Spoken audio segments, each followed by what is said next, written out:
Hi, welcome back to the Cuzzy Sound channel and another in the Little Boxes series. And this little box is called Spooks. The circuit in there is actually a guitar effects pedal circuit. It's known as the Terraverb. It's by the Waylon McPherson guitar. It's on his YouTube channel. I'll put a link to that and you can go and see what it's about. But basically it's a simplified PT2399 delay circuit. What he does in his video is he talks through the construction of the circuit on breadboard. What I did was I followed his instructions on the video and built the breadboard version of the circuit. So you can see it's on a very small bit of breadboard and it's quite simple, but it was enough for me to plug it in and try it out and see whether it would work with some of my other little boxes. And I thought it worked reasonably well enough for me to have a go and actually put it in a little box. And to do that, I wanted to do something a little bit more permanent.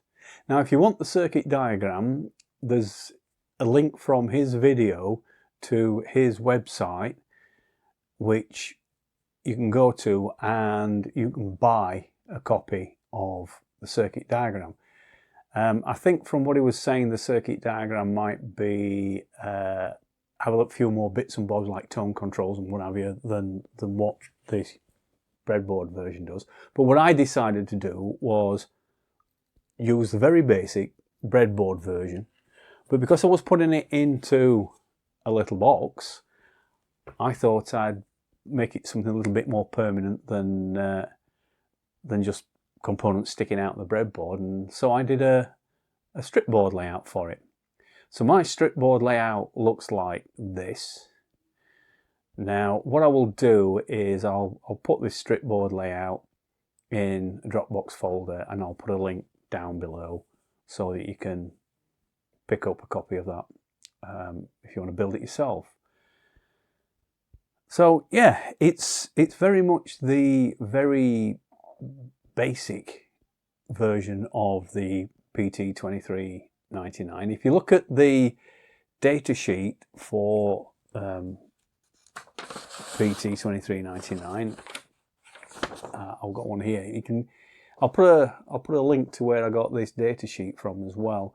But the recommended circuit on this is a lot more complicated than what we've got on the breadboard here. So this is very much simplified, but it still works. You still get delay. But I think part of the issue with the simplification, well, an additional feature with the simplification is that it's also a bit noisy. In fact, as you'll hear, it's a lot noisy, but it will also go into distortion. So you get a kind of a mix of kind of reverb stroke delay and distortion. And I think that's probably why I came up with the name Terraverb. But yeah, he does some examples on using it with a guitar on his video, and it sounds pretty mean with a guitar. But I've not done it with guitar. I wanted it as part of Little Box's orchestra if possible. So that was the stripboard layout, and I built the stripboard layout, and I happen to have a coffin-shaped box lying around. It's right kind of season as well, but I think I probably had this one from last year. So I decided to use this box to put my version of the circuit in there. And well, that's one of the reasons that Spooks seem to fit is, you know, it's spooky season and they've built it into a miniature coffin. but also, as you will hear when I do a demo later, that it does generate a bit of a kind of a spooky sound when I plug other little boxes in. Okay, so yeah, when I put it inside the little box, it looks like this. So you can see there's not, it's actually quite a small circuit, there's not a lot to it. I haven't included anything like a bypass switch or anything like that. There's simply on-off switch, a control for what I've called spooky, and one for volume. If you look at the top of the box, you can see what the actual controls look like. So, like I say, there's an on-off switch at the top. I've included an LED on the power supply because it's battery powered and you want to know if you've accidentally left it on and you're flattening your battery. And then, of course, on the top there you've got one that I've labelled spooky, which is actually the delay time setting. But I kind of looked at it in this context as dialing in more spookiness. You'll hear that later. And then the other side is volume, which is just a volume control across the output. And then below that you've got an in socket and an out socket. So it's as simple as it can get in terms of a delay pedal, delay little box. Okay, before we go and listen to a demo that I put together, one of the things that I did notice, and I think this is partly due to the way it's put together in reduced number of components, very simplified, is that I could actually get it to pretty much self-oscillate. So yeah, plug in just something in a lead into the output, nothing on the input, and then obviously take the output to an amp so you can hear it, and then just turn the controls on the box. So a zero input gives me a self-oscillating delay pedal. Okay, anyway, that's another one of the features, I suppose. But what does it sound like when we actually put another little box through it? Well, what I used, behind me here, my Trisoro drone box, which is a 3 oscillator drone with switchable between triangle wave and saw wave. There's a filter on the end, but I don't really mess about with the filter much, not on the demo. So what I did, I set that up to do a quick demo. So yeah, let's go have a quick listen.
So that's a very, very quick, very short demo. You could hear when I turn the volume right up, you can hear that it actually brings in more distortion. But there's kind of sweet spots on it, and it is very, very noisy. Now, one of the things that it mentions in the original video is that it's the kind of circuit where it's easy to adapt and modify and change, and he actually encourages that you do that sort of thing. And I've got one or two ideas on how I might make some changes to the circuit. So if I find a spare moment, you know, one of those rainy afternoons and I'm at a loose end, I might revisit the circuit and have a go at changing a few things to try and, I suppose, clean it up a little bit and get it more. I don't want to build just a basic, just the copy of what's in the data sheet. Otherwise, it's not in the kind of idea of the original, in that it was a simple guitar pedal. So I don't want to go too far away from what that is, but one or two things that might deal with some of the noise, some of the self-oscillation, which I'm not particularly keen on that bit myself. So I've got a few ideas on how I might be able to either eliminate that or at least cut it down. But anyway, if you want the circuit diagram, you can buy it from the Wayland Macpherson Guitars website, and the link is down for you to go and do that if you want to. If you want to breadboard it, then watch his video, follow what's on his video, and you can breadboard it up, and it does work on the breadboard. If you want to build something that's a bit more permanent, then you could use my strip board layout, or do one of your own if you want. But yeah, you've got pretty much, with all that put together, everything you need to build a noisy delay effects pedal stroke little box. So yeah, go on, have a go, build your own.